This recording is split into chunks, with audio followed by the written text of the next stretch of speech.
along to the meeting, and those people at the back who've come to listen, and obviously everybody that's watching on webcast. First item is attendance. There's a book going round. There's no apologies for absence. We're all here. Declarations of interest. Linda? Thank you, Leader. I think there are two sets of interests. I know we've spoken about the prejudicial interest you feel you should declare on the last item because you know the owner of Tirawen Farm, and you will go out for that item, Leader, and the Deputy Leader will chair. And also in item 8, there's a strategic outline for post-16 education. I've been thinking about this. It's always very difficult with interest when there are big strategic issues, but it does particularly have an impact on schools with a sixth form currently. So on that basis, I've suggested just personal interests to the councillors who are council appointed as governors on schools that have sixth form, which will be Councillors Hunt and Daniels for Llantarnam, Councillor Richard Hunt for Cross y Ceiliog, and although it's not affected directly, but indirectly, it's Councillor Cunningham for St Albans. So I think I've advised the members that they would just declare personal interest, so members of the public are aware they also have that role as well when they come to make a decision on this outline case. That's all. Thanks, Leader. Right, thank you for that. Councillor Gwynaira Clark. Something, please, Linda. I have a granddaughter now going to St Albans, sixth form. I don't think it would extend down that far, Okay. because if you think about it, as these proposals come forward, children move through the whole system, so trying to capture that would be too remote. Okay. But for the existing governors of the schools that have current sixth form, it is an important factor for them. Thank you.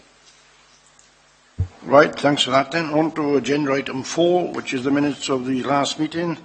Page 5, page 6, page 7, page 8, page 9, and page 10. Somebody move the true record? All agree? Show. Thanks very much for that. On now then to action sheet, which is item 5, Chief Executive. Thank you, Leader. They're there for information unless members have any questions. Thanks for that. On now then to item 6, which is the month 9 financial forecast, which is Nigel Aurelius. Over to you, Nigel.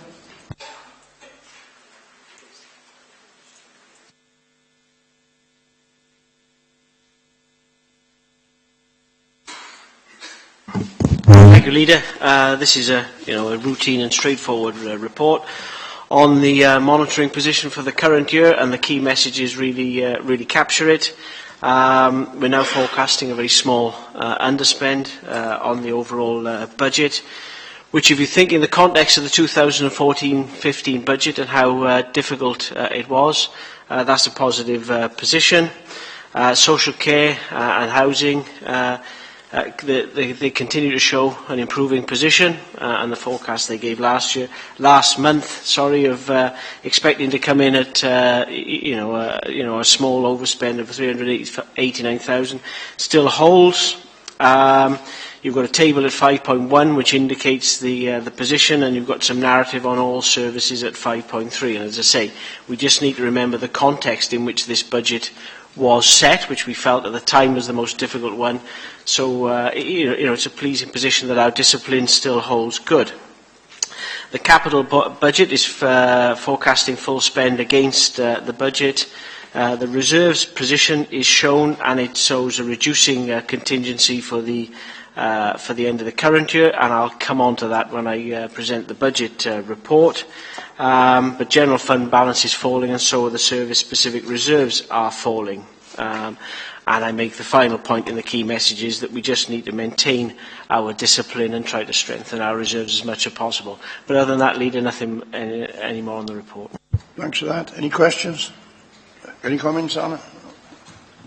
Just to welcome the report and to point out as we come to our next budget item that the one good thing that we face is that we haven't got an in-year spend problem because of the discipline of service areas, that we had to deal with an in-year problem as well as the the problems that are coming about through the cuts of our settlement, then that would make things even more difficult. So just to welcome the Chief Officers and Nigel for their work to make sure that we maintain that financial discipline. Well done. Recommendations on page 19. All agree? Please show. Thanks so much. On now then to item 7. Again, Nigel, the budget. Okay, thank you, Leader. Well, this report is the last report the Cabinet will consider on the budget, and we're nearly at the end of a long journey in relation to 2015-16. But as soon as this gets concluded on the 3rd of March, I'll be encouraging you as members and the Council to start thinking about 2016-17 and beyond, because things aren't going to get any easier. The key messages in the report really capture things. You know, it's a very difficult funding scenario that the public sector and councils find themselves in. There is more risk in this budget than has been the case in the past. We continue to protect schools. We've got some relative protection for social care. It's been through joint scrutiny. We've tried to protect the highways, borrowing initiative scheme, council tax and capital programme, and I'll come on to all of those as we just run through the report. In terms of the background section, I make the point that this is the most sustained contraction in public sector funding. I think it's worth, re-emphasising, because I think people do forget that. It's expected to go on beyond the election. Whoever is in power, it's probably just the steepness of the downward curve that will be the debate. We've seen health prioritised over local government by the Welsh Assembly, and a lot of commentators are actually saying we're only halfway through this period of austerity. Alongside that, demand for our services and the expectation continues to rise. We've got the spectre of structural reform and the destabilising impact that can have, both on the organisation and in terms of hindering any kind of real long-term planning. There's lots more legislation coming out, not with the necessary funding. And of course, this is not the first year we're doing this. We've had quite a number of years of making savings, and it just gets harder every year. I do make the point in 4.7 about management cost reductions, because members have been quite clear that they want the opportunities taken when senior officers leave to reduce the management cost, and we've got a figure in there of 25%. And just in the last few years, for example, at the moment we haven't replaced the Chief Officer Neighbourhoods, we didn't replace the Deputy Chief Executive, Head of HR and the Head of Asset Management, and there are other examples that we could throw, so I think we're doing our best. In terms of Section 5, that's where I outline the final settlement. No real surprises in the final settlement. It was slightly worse, but as anticipated, because our council tax base went up. But the overall reduction is a cash reduction like for like of 4.1%, which is significant. I bring out the fact that although the outcome agreement grant, that's the grant we get that's in our base of £1 million for performance, although it's still in there, I sense the words from the Minister a little harsher around it, and it would not surprise me if that's under threat in 2016-17.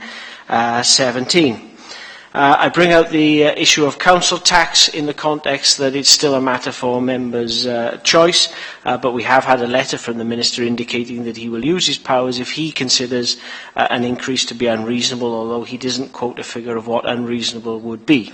And we had to reply by the 10th of February, and the Leader sent our letter off yesterday back to the Minister. And the final point I make in 5 is just to remind members that there is a review of administration costs instigated by the same Minister. So in terms of where we are in terms of the budget, I start to run through that in 6. And the first point to concentrate on is in relation to 6.3, which is where we consider the recommendations from joint scrutiny. Members will know that all our mitigations went through a joint scrutiny process in November. The meeting was several hours and went through in detail. These are the recommendations, and the response from the executive that I've been indicated to put in. So the first recommendation was about changes in relation to foster carers and foster carers allowances and birthday and Christmas allowances, and what the executive are going to do there is reduce the first one by 50% of the saving and remove the other two, and that will cost 81,000, and is going to come from the saving arising from not replacing automatically the Chief Officer at Neighbourhoods post. The second recommendation was about reconsidering some cuts within planning and public protection. That was about maintaining or retaining our planning, our ability to determine planning applications. And I make the point that at the scrutiny meeting, the Chief Officer did give that assurance, and that as an executive you're content with those savings coming forward. The third one is about tourist attractions, and I make the comment that there's been a lot of work done on this, and you will look at that area further as part of medium-term financial planning. 4 is about non-statutory collaboration services, and I make the point those are the only ones within education. Recommendation 5 was asking you to reconsider a saving around van permits. You've considered that, and for the reasons outlined in there, you are still comfortable with that as the original saving going forward. Recommendation 6 about increasing revenue streams, and the points made that there's quite a lot within this budget around that, and it'll be part of the medium-term financial plan. Recommendation 7 was a small saving within social care, and that has been removed. Recommendation 8 was around community councils, and you still believe it's correct to explore and work with community councils, but also that alternatives need to be explored as well if those discussions do not produce the expected outcome.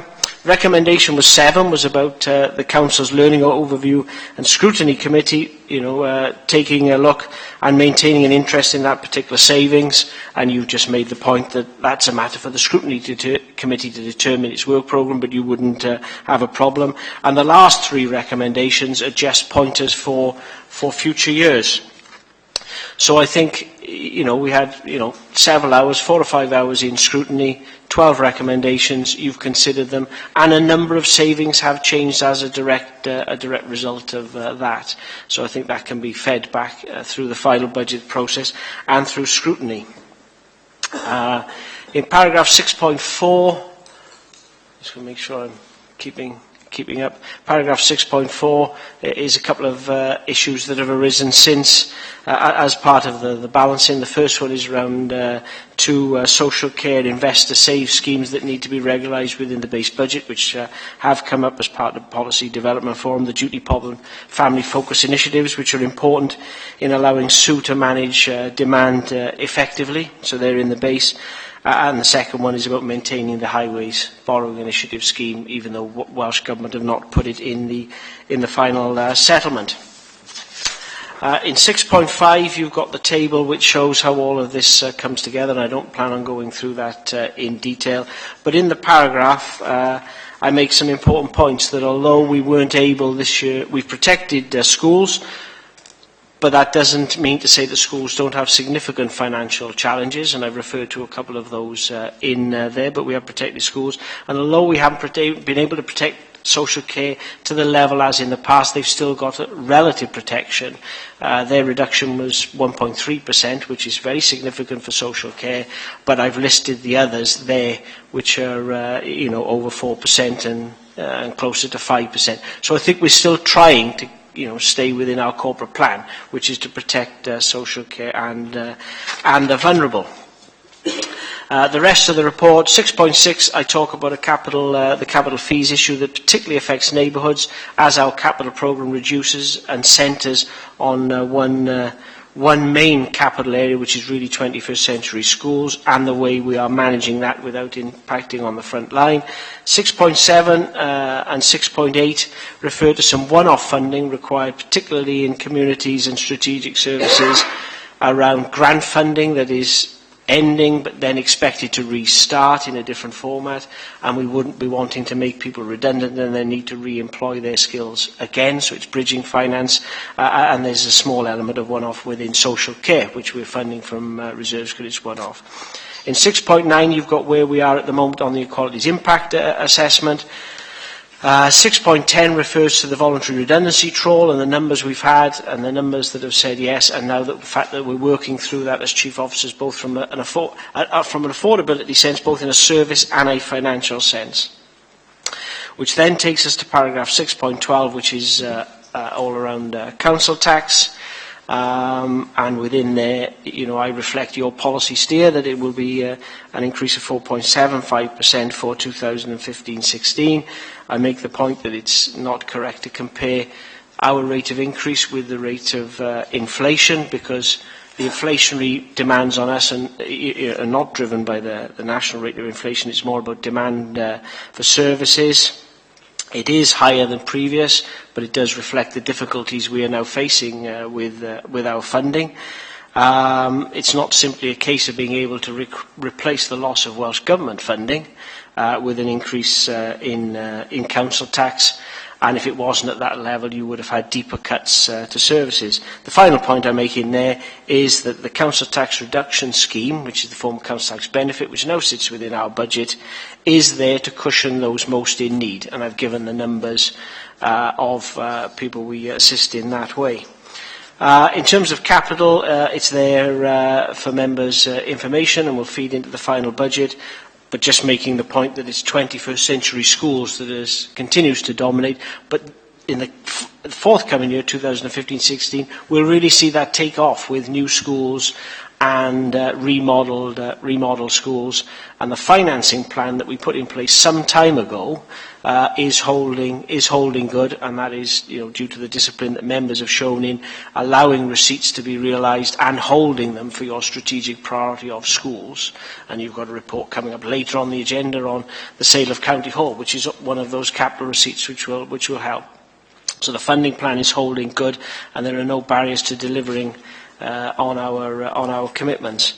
In terms of the next section is about reserves and risks. Well, I think that can be summarised as the risks are increasing and the reserves are reducing. I think that's the best way to say it. Also, our ability to supplement reserves has been reduced because I've increased the collection rate, for example, and we've taken away and allocated within our budget. And you'll see that at the end of March 16, the general fund balance is expected to fall to 2.7 million.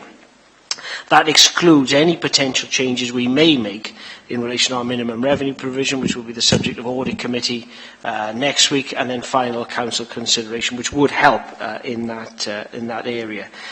You've then got a section on the medium-term financial plan, which basically outlines the challenges in the next 3 years of just under 30 million, and I've split that between what's arriving because of the Welsh Government and what's arising because of increasing pressures. We tend to spend a lot of time talking about whether the Welsh Government grant is going to be X or Y, but actually it's the pressures in our service areas that are as big, even or bigger, impact on us going forward.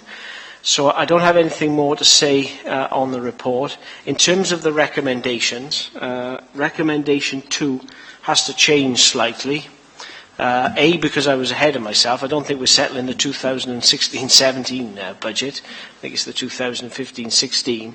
But the recommendation needs to be agree to recommend to Council the budget proposal for 2015-16, because obviously as a Cabinet you're recommending it to Council.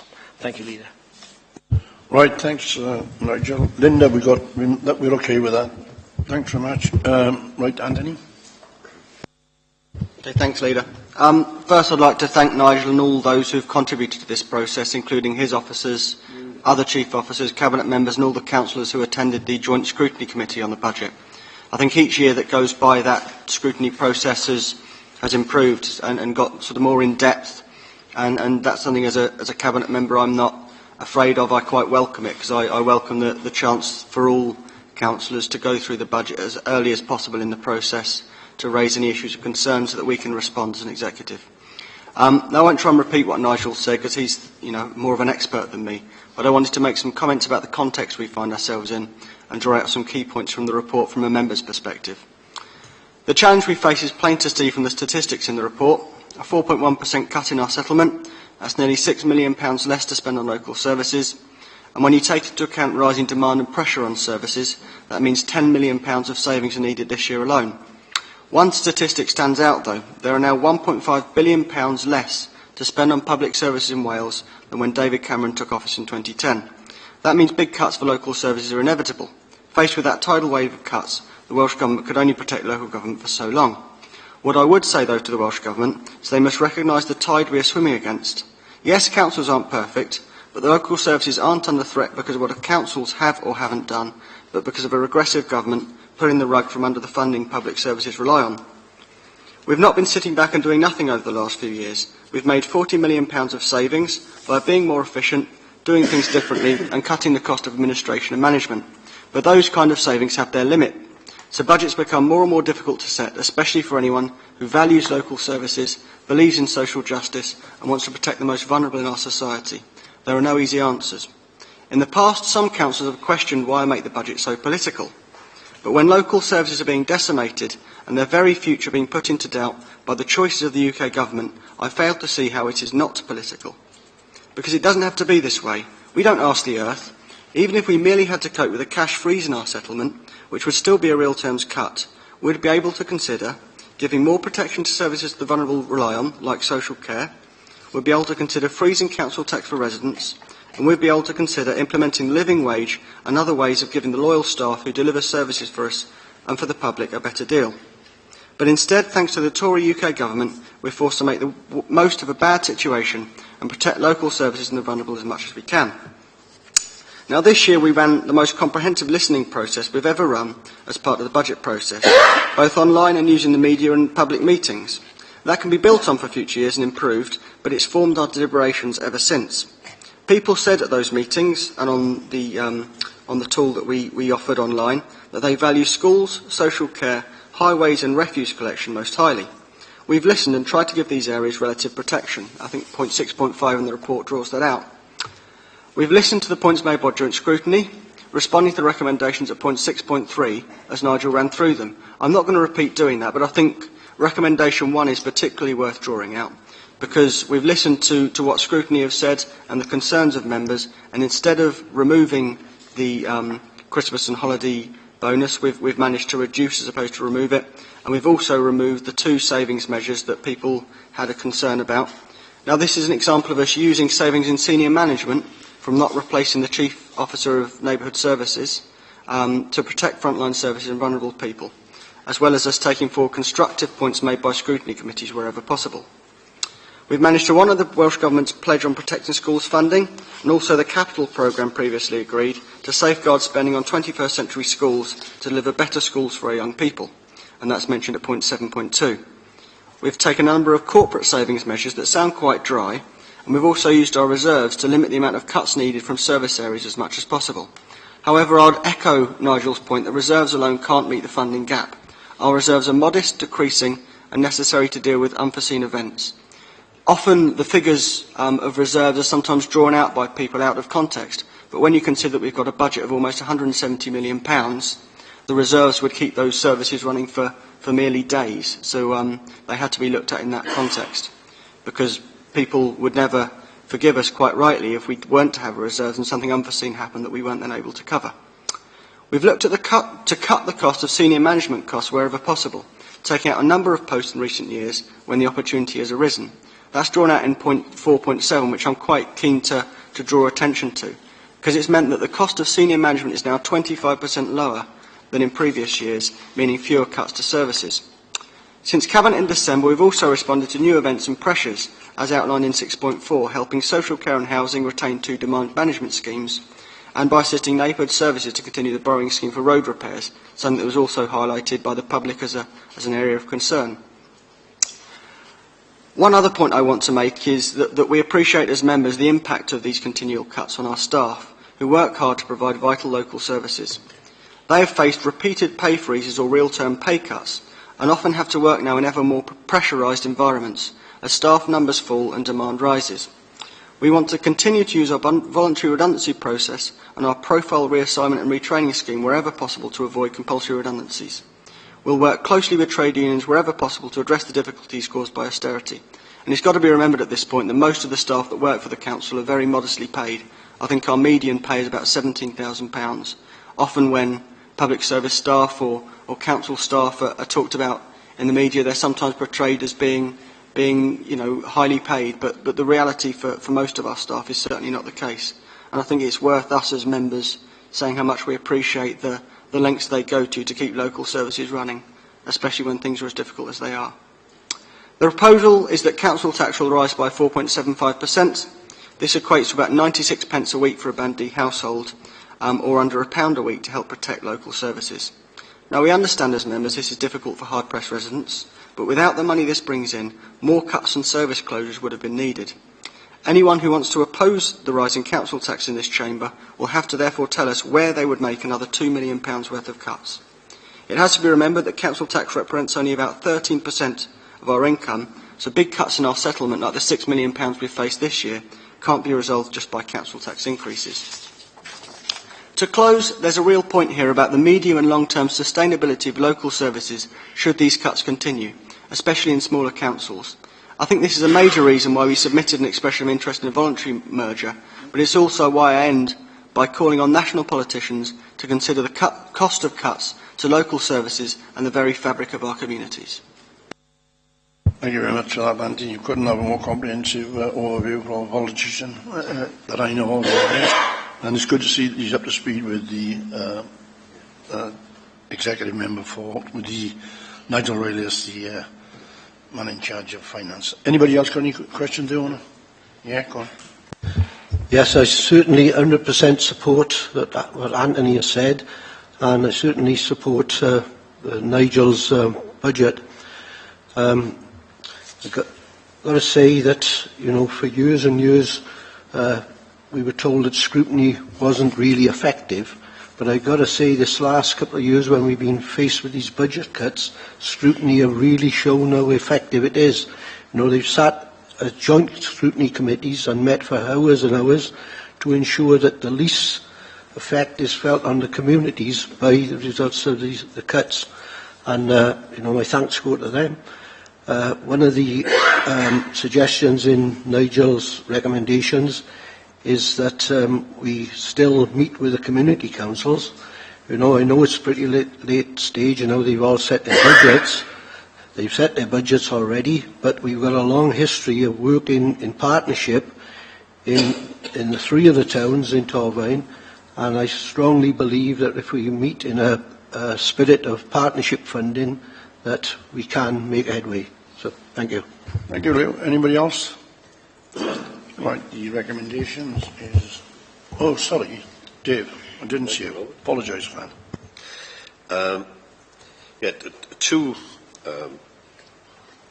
Two points, or one question, 1 point. First of all, we talked about the decisions not to replace senior members of staff, and that's a good decision, a solid decision that was taken at cabinet level as well, and I agree wholeheartedly with that.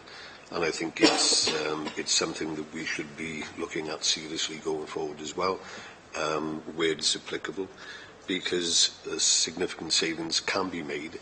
But it's worth noting that in the process of making these savings, other people have to do more work without necessarily being rewarded or remunerated. And that's a reflection of the kind of dedication and hard work that some of our officers, all of our officers in effect, are prepared to undertake on behalf of providing the service that we continue to provide. The other point is this, echoing the point that Councillor Jones made about scrutiny. I think that without scrutiny, it would be perhaps a more painful process, because what scrutiny do is to either A, underline the fact that we've made the right decisions, or B, periodically, underline the fact that we haven't thought of certain issues. All in all, the role of scrutiny is absolutely vital to the process of budget setting and the whole budget round.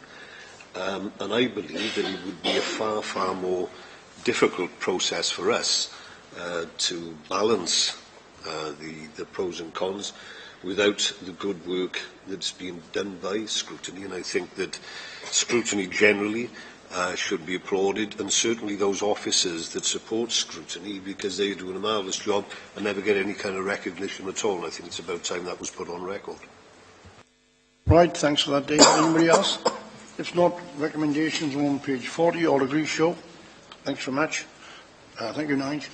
We're on now to item 8, which is the strategic outline case, integrated post-16 education and training in Torvine.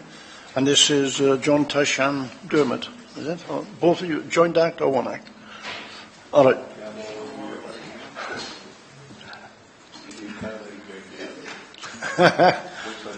There you are. Anyway, over to you two. Thank you, Leader. This paper is obviously to seek approval to submit, in partnership with colleague Gwent, the strategic outline case to Welsh Government for the creation of an integrated post-16 education centre with an associated engineering centre of excellence in Cwmbran. The outline case is the first of 3 steps in building the detail of the scheme and securing funding. So this is the first of 3 steps, the next one being the outline business case and then a full business case that will need to be submitted to Welsh Government subject to your approval today. Back in November 2011, the Strategic Outline Programme for 21st Century Schools was approved by Council, and that included at that time the proposal for a £45 million spend on a new post-16 centre, which was going to be in Band B, which would have been 2020-2022. Because of the ongoing work that lots of officers and members have been engaged in and working closely with colleague Gwent, we think we can now bring that proposal forward and at a much lower cost. Clearly, if this proposal does go forward to create a post-16 centre, then that will mean the closure of the sixth forms that we currently have in our schools, in our secondary schools, with the exception of Islgiln and Clwyd. I should say at this point, we've already had a fair amount of consultation with schools. Schools were clearly involved in consultation previously in the original discussions on transforming post-16 education and in the context of 21st Century Schools programme. And we've also recently met with head teachers and chairs of governors again, and with trade unions and the college. So consultation going forward will obviously increase from this point, subject to approval today, and we've got some considerable distance to go in terms of the opportunities that we have to engage in consultation. And in fact, I think we're meeting with the diocese and other parties in the next couple of weeks. So submission and approval of the strategic outline case begins the 5-case model. As I've said, this will lead on to an outline business case and a final business case being submitted, each one building on the level of detail that's required to provide the necessary assurances and justification for the viability of the scheme. The full business case, the full outline case is obviously provided for you. Currently, we believe the cost of the project to be around £33 million. Thank you. So, in terms of risks, there is a risk register that's included. Clearly, that's something that we'll be revisiting throughout the process, and there are considerable risks associated, both in terms of ensuring continuity of the curriculum, as well as costs. Because clearly, what we want to achieve in this scheme is an enhancement of the richness of the curriculum that's available to all pupils, cost effectively, as well as the financial risks that are associated with a project of this size. So we don't really leave it there. That's really the detail of the proposals in the outline case, and welcome any questions at that point. Thank you for that. Dave, do you want to make a comment? Yeah, sure. I don't know if in Dermot's presentation, as detailed as it was, that the optimistic side of what we are doing was transparent and easily identified. But it's worth concentrating on this. Lots of people have said that what we are doing is doing away with sixth forms in our remit. And that's a pretty negative way to look at it, because we're not doing away with our sixth forms. What we're doing is creating a post-16 facility that will cater for all learners from Blanavon down to Pontyr.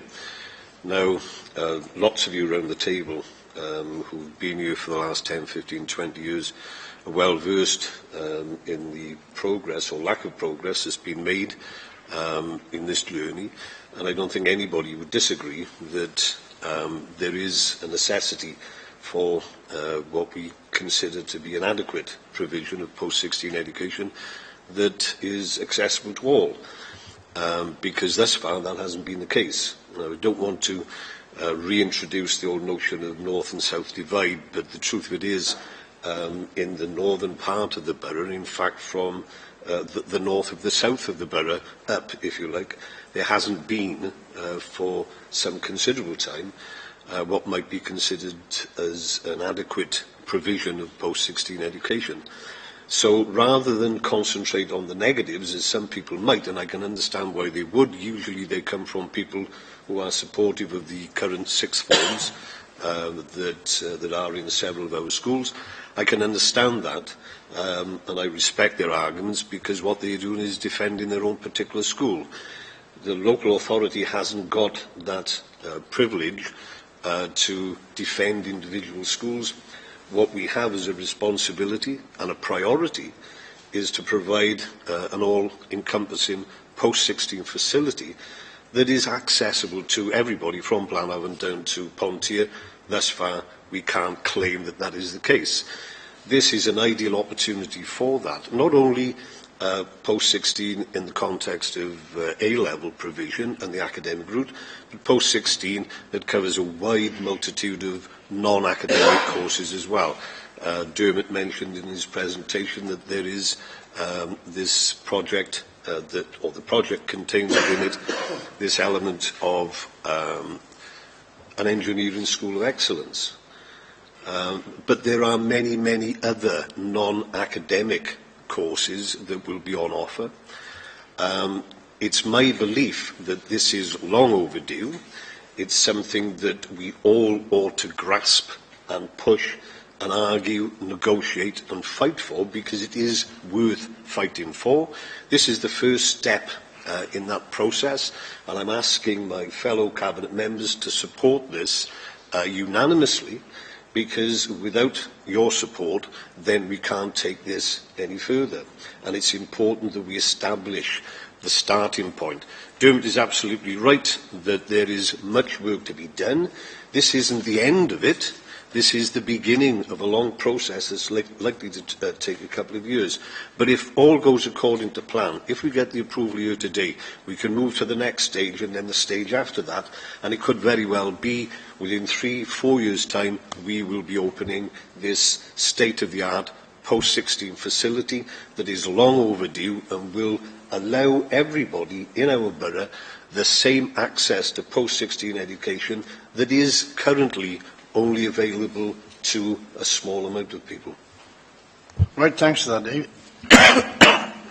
Richard? Okay. I value sixth forms. I was at a meeting of the governing body of Crosscailloch last night, who the vast majority of wish to retain the sixth form. I think they bring something to the school, and I think they contribute to the ethos of the school. When I was in Crosscailloch sixth form, there was a colleague student there who I didn't realise at the time, it's only the debates ever since that this has actually been brought to my mind, who actually lived in Blanavon. He went to Abersycon for his O-levels, they were in those days. And the difference between him and myself was that I had the choice to stay in my school and go to that sixth form. He didn't have that choice, and David's alluded to the north and south divide. That choice was not within this borough. As a result, one of the first pieces of work I did in scrutiny, and I took over the chair from Bill King, Children and Young People, was to look at this divide and the difference in inequality through schools. And I very much went into that debate that it was sixth forms for every school. And indeed, one of the recommendation of that scrutiny committee was a collegiate approach. There was a B recommendation that it should go to the tertiary system. Through that scrutiny process, I certainly changed my mind in sixth form was the be-all and end-all. And following you allowing me to be regeneration and a visit to Karlsruhe, and you see the education system out there where they value vocational and academic, and I am minded that sixth forms are almost churning out A-levels and people to university. Not that that's not valid, but then our vocational students are almost ignored and seen as a lesser standard of being. Whereas you speak to students in Karlsruhe, whether it was Breton or other organisations, and whether you went down the vocational route or the academic route or dipped your toe in both, you were equally respected for doing something with your life as post-16. So as a result, I am a convert to this approach. I wholeheartedly support every word that David said in respect of this being an opportunity for our post-16 students, and my only regret is that we're now 2015 and this didn't start in 2007 when the scrutiny committee could have engineered things. So you've asked for support and I fully support you on it and hope this is successful for our future students. Good. Gunaira? Yes, thanks, Leader. Interesting to hear you say a few points there, Richard, especially the issue you raised about children having choice. I make no apologies for raising this morning. Our kids never had the choice, never had the choice at all in the north of the borough. This report, to me, feels like a double-edged sword. I, along with many others, have been campaigning for years for sixth form education in the north of the borough. Provision which should have been available, especially at Abercecon Comprehensive School. Children from our communities, as you all know, have had a raw deal when it comes to the lack of sixth form provision.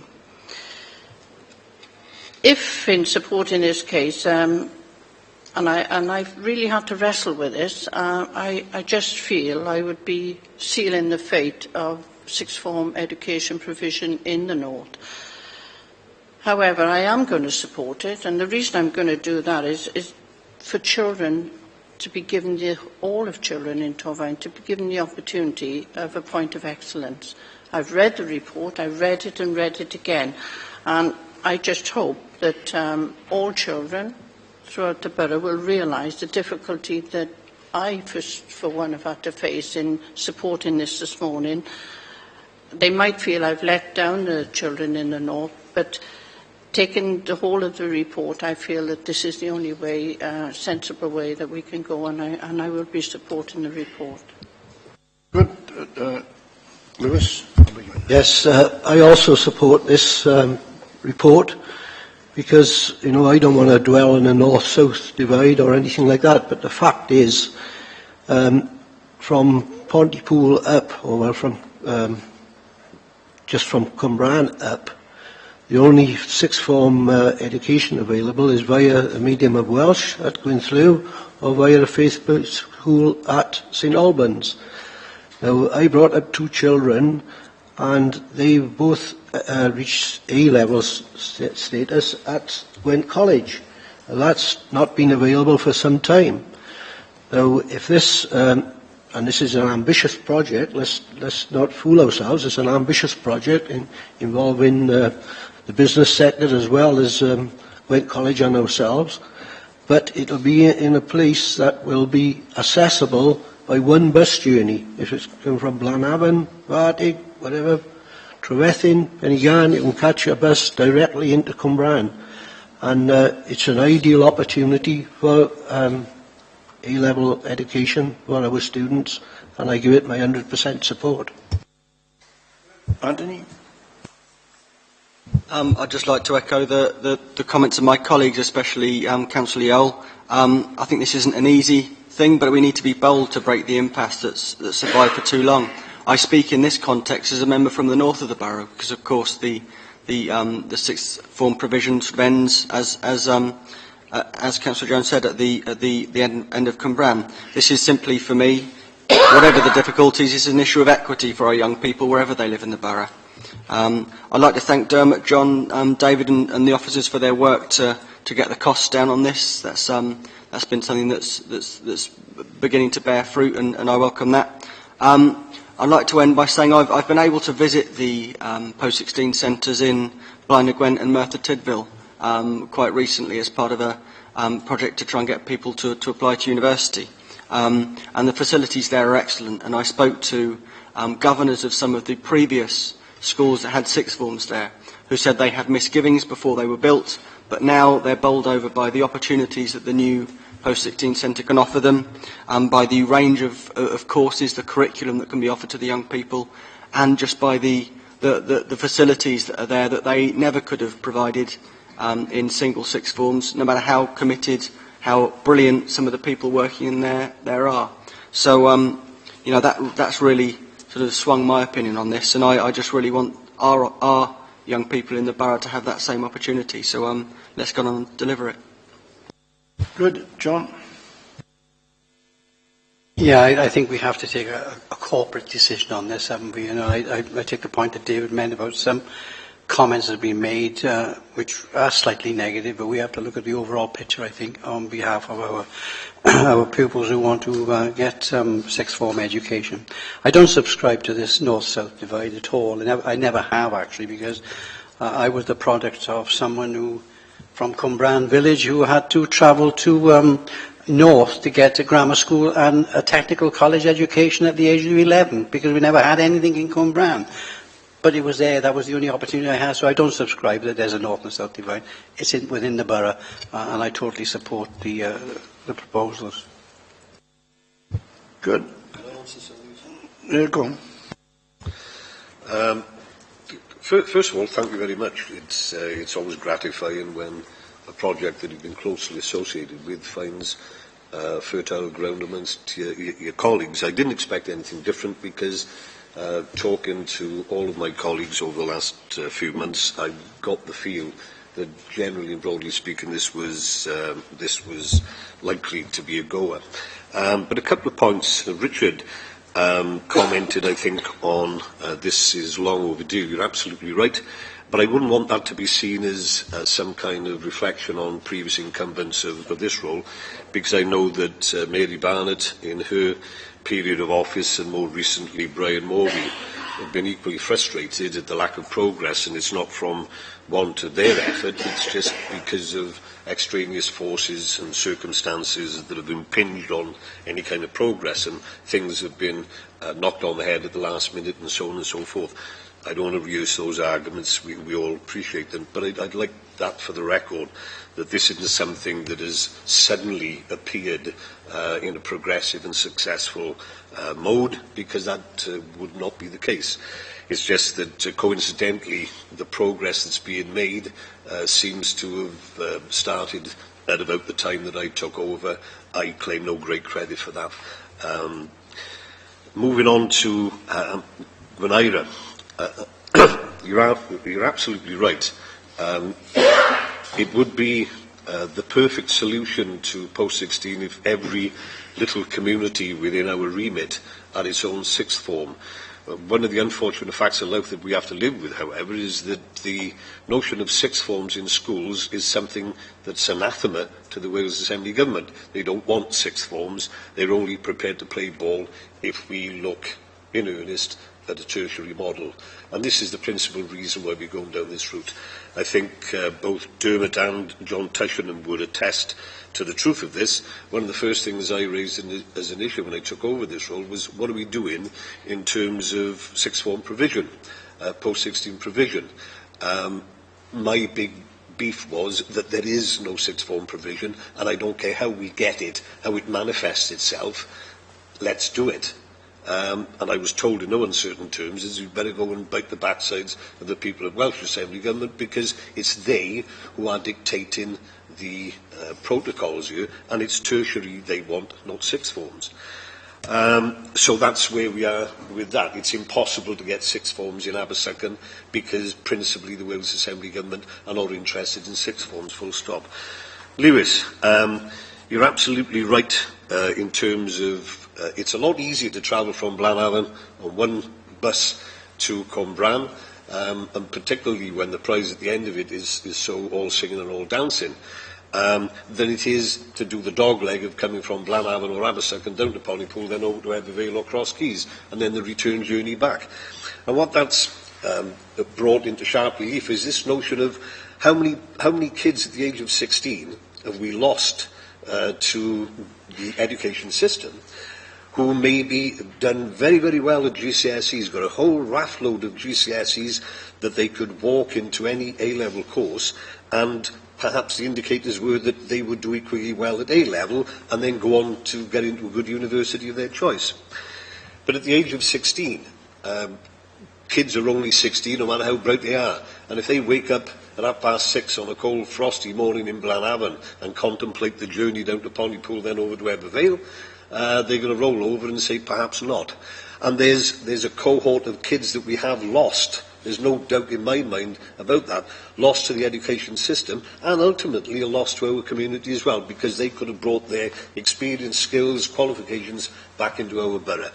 This affords that opportunity. This stops that particular process. The Anthony sixth form provision is excellent. In the talks that you've had with people from Ebbw Vale and perhaps Cross Keys, I've talked to students and staff at Cross Keys. I've talked to students and staff at Ebbw Vale. Yes, there were doubts, particularly in the Ebbw Vale with the learning zone when that first came on stream, but those doubts have been satisfied by subsequent performance. We have to remember also that there will be some loss to the Coleg Gwent side of the equation. We might be losing sixth forms, but we are gaining this wonderful facility. That's the positive way to look at it. But we shouldn't minimise the negative impact to certain of the satellite institutions under the remit of Coleg Gwent as well, because engineering particularly is going to take a bumping, because why would they need engineering in their satellite colleges when they've already subscribed to and contributed to this Engineering School of Excellence in the Cwmbran facility? I think it has everything to going for it. I'm glad that unanimously we are supporting this, and I think this is a positive step, but it is only the first step. There's a hell of a lot of work to be done, and I'm sure that I'll be coming back with Dermot to ask for your continued support in the coming months. Thank you for that, Dave. I want to make a couple of comments on this, because you are right, this project has been about for some time, and a lot of work has been done by previous Cabinet members for Education, including Brian Moby and Mary Barnard. A lot of work has been done by other departments as well as the Education Department in order to get us to where we are. So there's lots of people to be thanked for their efforts on the journey. I want to thank the Chief Executive for the actions that she's taken and her engagement in the whole exercise. I also want to thank the Assembly member, Lynn Eagle, who assisted us en route in order to liaise between us and the Assembly officials, because whilst the project is an educational one, there's a huge amount of negotiations got to take place in terms of achieving the land in order to build it on, in terms of the long-term process that Nigel and his team have been through in pulling the money together, to get it together. So it's thanks to the Education Department, because it is your baby, but it's also thanks to all the other officers in the Borough Council who adopted a corporate approach to this, and it's something which we've dreamed of for many, many years. And I think Dave asked for the support of everybody, and I think you knew that you were going to get it, because we've been waiting for this for a long time. So all in favour of the recommendations, please show. Thanks so much. I'm on now to item 9, which is local transport plan, and it's Stephen Jarrett.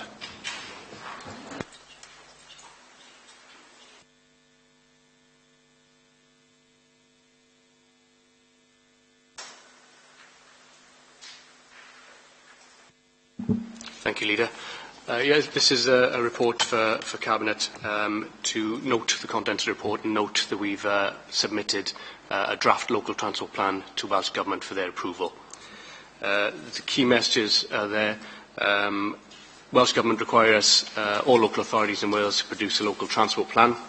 The local transport plan will replace the 4 regional transport plans previously produced by the Regional Transport Consortia. Torfaen have chosen to join up with their colleagues to produce a joint local transport plan, and we're working with Caerphilly, RCT, Blaen y Gwent and Merthyr Tydfil. Just moving on to the background. The South East Wales Regional Transport Plan was published in March 2010 and expires March 2015. The long-term visions, aims and objectives of the RTP have formed the basis of the local transport plan, updated as necessary to take account of progress through the RTPs and also new policy and procedures. Talking briefly about the guidance, we had guidance from the Welsh Government in what they wanted to see within the local transport plan. They were clear also what they didn't want to see, and that's specifically rail schemes and trunk road schemes. They see those as being outside the local authority's remit. So the format of the local transport plan is in accordance with the guidance and includes a review of the policies and plans, details of the issues, opportunities and interventions, a programme of schemes from 2015 to 2020 and longer-term aspirational schemes, details of checks and a monitoring and evaluation plan. Just like to bring to Cabinet's attention that much that we've produced a joint local transport plan, we have produced separate schemes as local authorities within the transport plan, and any funding allocations will be identified by us as a local authority rather than on a regional basis. In terms of consultation, that was led by RCT on behalf of all the authorities. We've gone through a period of consultation from the end of October to the middle of November 2014. Responses to the consultation were largely positive. Just to highlight the action to be taken following the decision, we will be coming back to Council to formally adopt the LTP as policy after its approval by Welsh Government. So, take you quickly to the recommendation, then, Leader, that Cabinet note the content of the report and note that the draft LTP has been submitted to Welsh Government for their approval. Thank you. Thanks for that. Any comments? Just to say, Leader, because of the timescale, this obviously has been submitted, but it will come back to Council if it's approved by the Welsh Assembly Government for the Council to adopt the plan. Right, thanks for that. Any other comments? If not, all agree with the recommendation, show. Thanks very much. On now then to item 10, which is direct payments, policy and practice guide. Sue. Thank you, Leader. Just make this look a bit bigger, if you can see it on screen. Okay, thank you. Members will be aware that direct payments is a method where people who have eligible social care needs can manage their own service input by having a direct payment in monetary value rather than using services that the Council may have commissioned on their behalf. So it's in line with the new aspirations of the Social Services and Wellbeing Bill to encourage more people to use a direct payment. And we've been on this journey for a few years now, but we're still not reaching the levels of numbers of people using a direct payment that we would like. And particularly older people. You know, older people find it easier to just use the services that the Council has commissioned on their behalf. But we're really trying to improve the uptake of direct payments. And we've had some success in terms of adults, but less success in terms of older people. So this policy has been revised to try and bring together some of the legislation that has changed in the past few years, but also to get us ready and fit for purpose in terms of what's required under the Social Services and Wellbeing Act. And what we're hoping that this policy will do is clarify roles and responsibilities for practitioners, social workers, but also providers and support agencies who support those people who take advantage of a direct payment. The policy hasn't been reviewed since 2009, so it was timely that we had a good look at it and started to think about future-proofing it for next year. And you'll remember at the last Cabinet in January, you agreed and approved an expenses policy. Well, that expenses policy for direct payments will now be embedded within this overarching direct payments policy. And that was to try and ensure we had clarity about which of the things an individual is entitled to purchase using that direct payment fund. So we've tidied that up, we've built that into this overarching policy. And all of it will be encouraging what Welsh Government in its new Act is describing as more voice, choice and control for individuals. So the policy will enable us to do that. And by having a clearer policy that the public and service users will be better able to understand, I think some of the fear that was probably there previously, we're hoping that the policy will help to minimise some of that fear. I've set out the background there for you, and under 7 and 7.1 and 2, I've picked out a couple of issues there that's worth highlighting. We've written it, the policy and the guidance, in a way that it should be understandable for the general public and potential service users and their families. But we've also built it into the practitioner's handbook.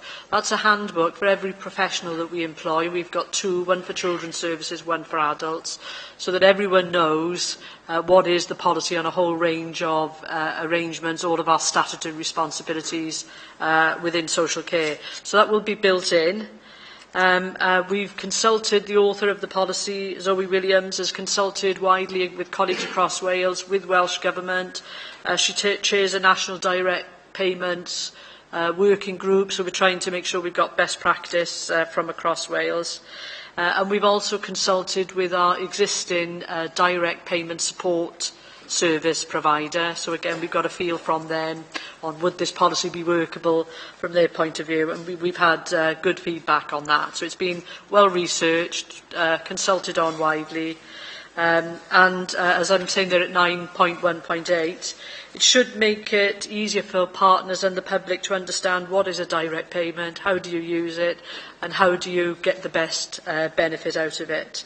And the overarching aim is to promote people's independence, and even if they have quite high needs, if they're able to use a direct payment to secure their support for those needs, we should be doing all we can to encourage that. It gives them far greater choice on how they use their resources, if they have eligible needs, as long as it fits within the overarching parameters of the direct payment scheme.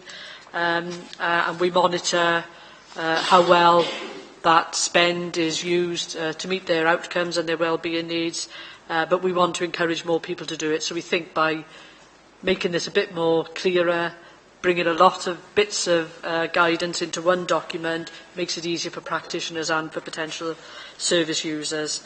And if Cabinet are minded to approve this today, we will implement it and get it rolled out into the new documentation from April. And it will tie together all of those bits of legislation and guidance related to direct payments, have it all in one place. So I think it will just be much easier. So I'm recommending you approve the policy and note the practice guidance that we'll implement from April. Thank you, Happy Sue. to take any questions? Yeah. Richard? Add to that, can you? So I don't think I'll bother. Very difficult. So you're not making a comment. Any other comments around the table? If not, you see the recommendations. All agreed? Sure. Thanks very much. Thank you, Sue. It is. Thank you. Thank you, members. Just get the next one on screen.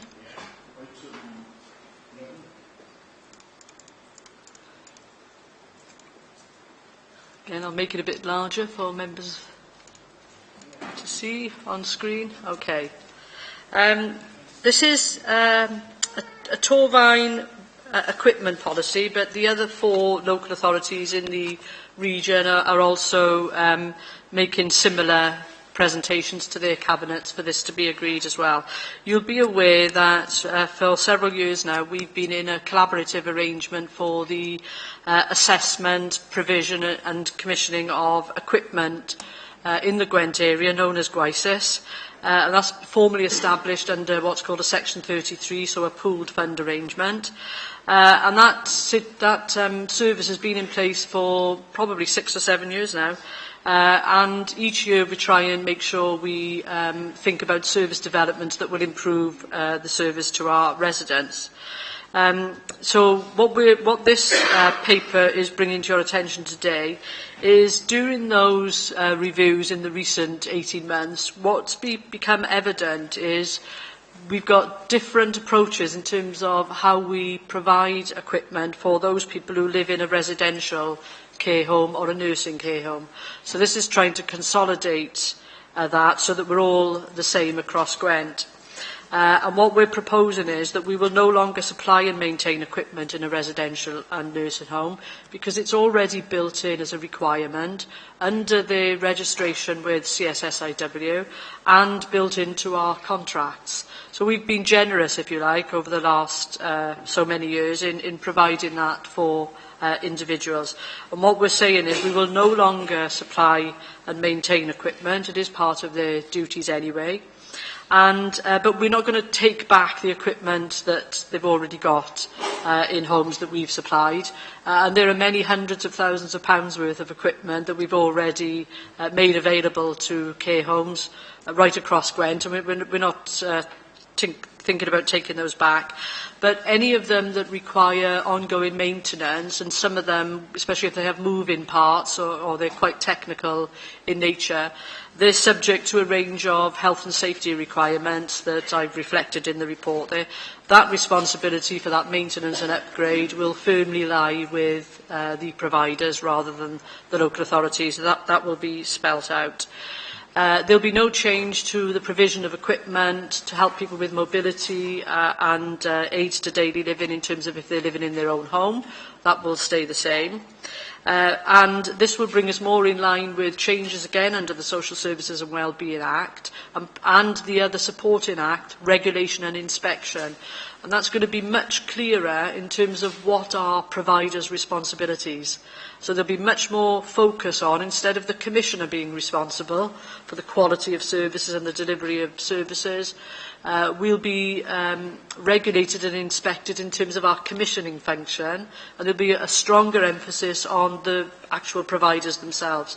They will have to develop quality reports every year so that there are changes and some of that responsibility is moving over to the care homes directly. So this will help in terms of getting care home providers used to being more accountable and responsible for all elements of care provision. So it helps in that context.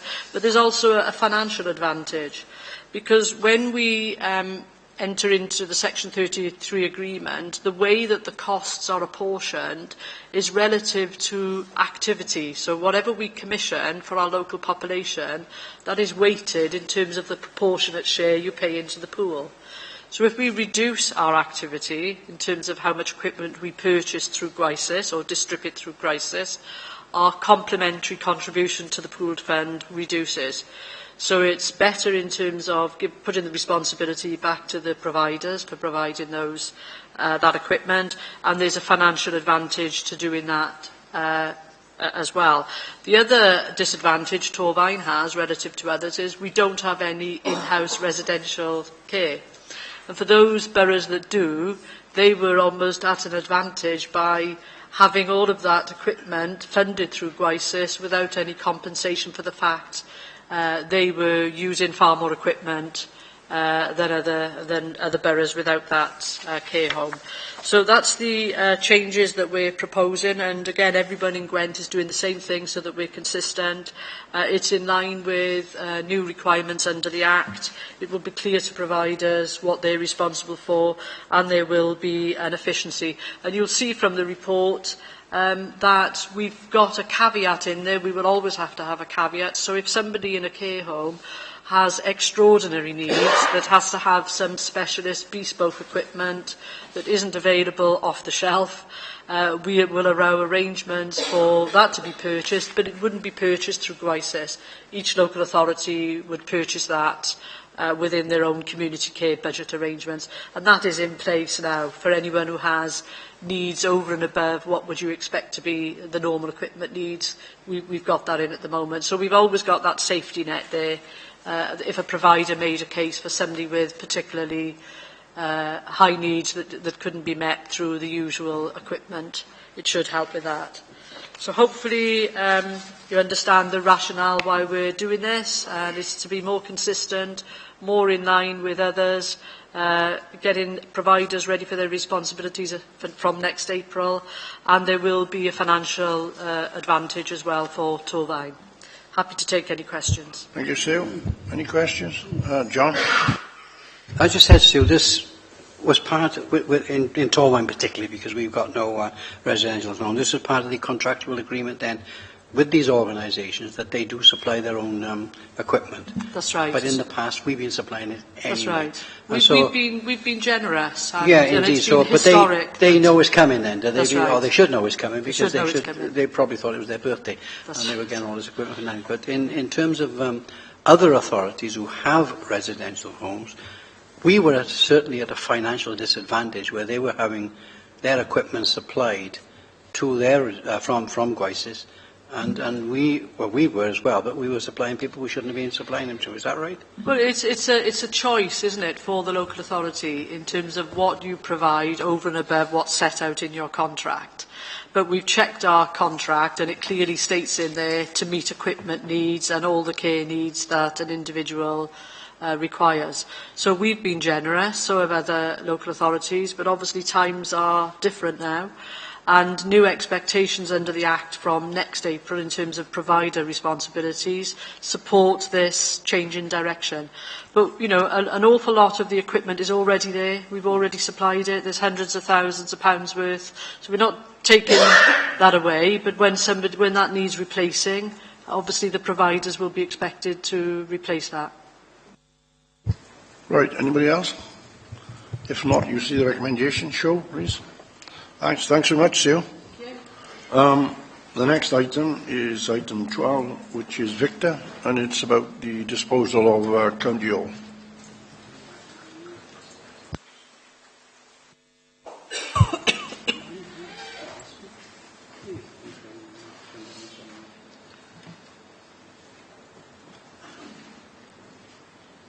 When you're ready, Victor.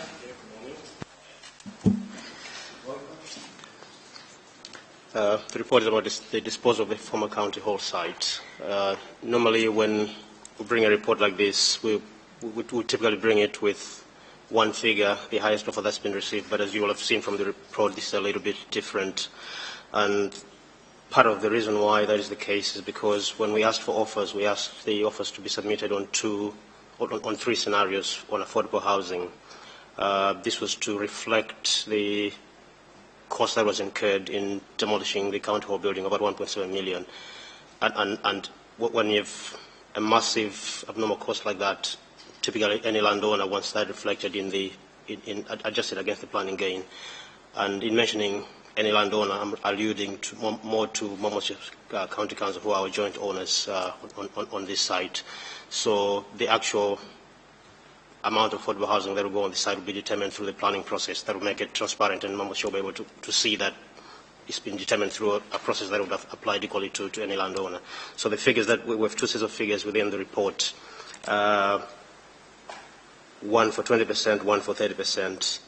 We had two bidders which were the highest competing bidders, one slightly higher than the other. The higher one was offering phased payments 12 months apart.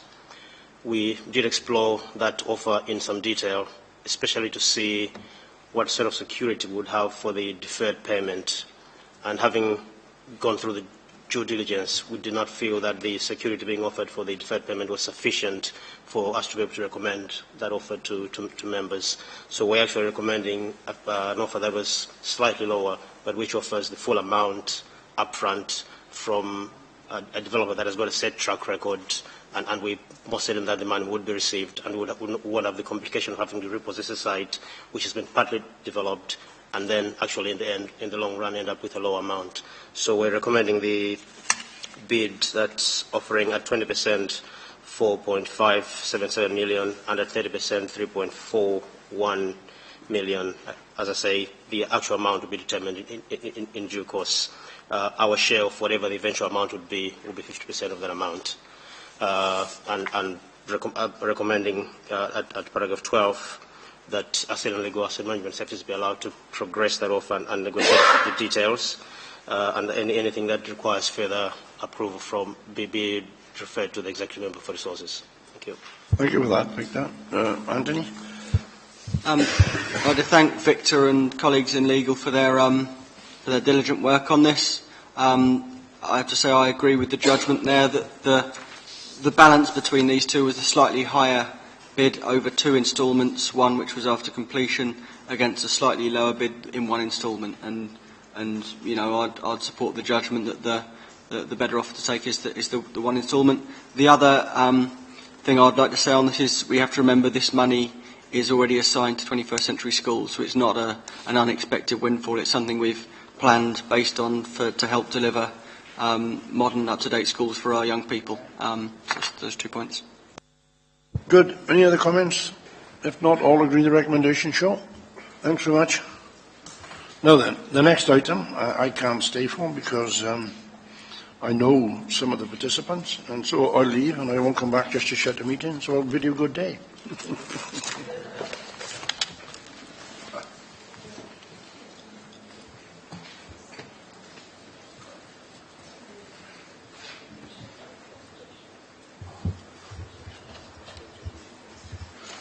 All right, Victor, if you'd like to take us into the next item, that's...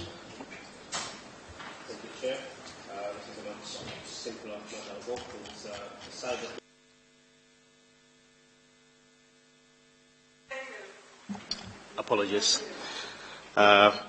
This. Thank you. Is that better? Thank you. This is a site land at Terrain Farm in Fairwater Ward, which is allocated in the local development plan for residential development, and we're seeking for authority for it to be declared surplus so that we can proceed with the disposal of it.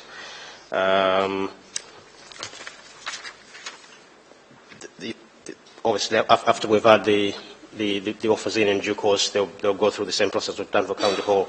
We are requesting delegate authority again for the executive member for resources in this case to determine any other matters that may require approval in due course. The recommendations are paragraph 12, Chair. Okay, thank you, Victor. Do you want to speak to this, Anthony? Just to thank Victor and his officers again for their work on this and recommend the recommendations, if that's a phrase. Any other member wish to comment? If not, happy to accept the recommendation and show. Thank you.